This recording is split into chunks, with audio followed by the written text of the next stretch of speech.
যদি মেয়ে সন্তান জন্ম দাও আমি তোমাকে ডিভোর্স দিব। আল্লাহর দান, মেয়ে হলেও আমার গর্ব।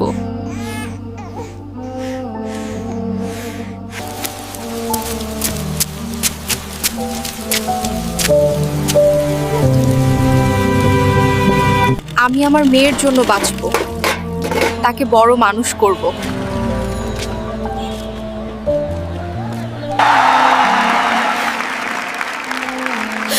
তুমি পেরেছো মা। বাবা, একটু দেখা করতে এসো।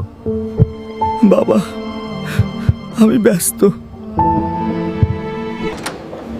আপনি তো সেই মানুষ যিনি আমার মাকে আমাকে জন্ম দেওয়ার জন্য ছেড়ে গিয়েছিলেন। দেখো শুভ, যেই ছেলের জন্য আমাকে ছেড়েছিলে আজ সে তোমার পাশে নেই, আর যে মেয়েকে তুমি গ্রহণ করতে চাওনি সে আজ তোমার জীবন বাঁচাতে এসেছে। মেয়েরা বোঝা নয়, তারা বাবা মায়ের গর্ব।